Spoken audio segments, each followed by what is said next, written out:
Turistët çek që janë të apasionuar pas natyrës, aventurës dhe adrenalinës kanë gjetur një oazë në vendin tonë me malet, lumenjtë dhe natyrisht mikpritin dhe kulinarin.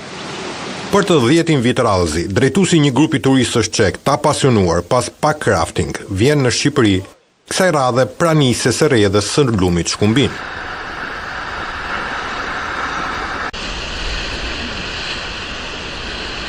Mirë dita. Do të qëndrojmë 10 ditë në Shqipëri dhe 4 ditë në Maqedoni. Këtu do të lëvizim me packrafting, maksimumi deri 20 km.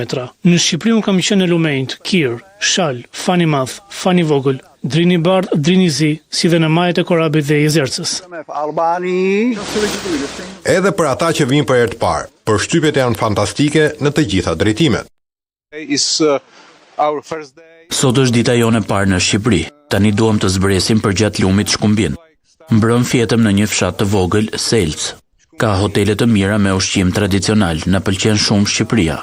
Do donim ta vizitonim përsëri në të ardhmen dhe të mësonim më shumë mbi historinë lokale.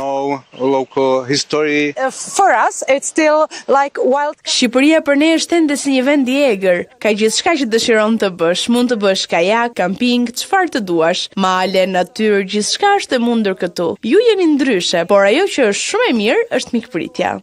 What is okay is hospitality. Vit pas viti, përveç turistëve që shijojnë Bregdetin, është në rritje dhe numri atyre që janë të apasionuar pas aventurës, adrenalinës dhe natyrës.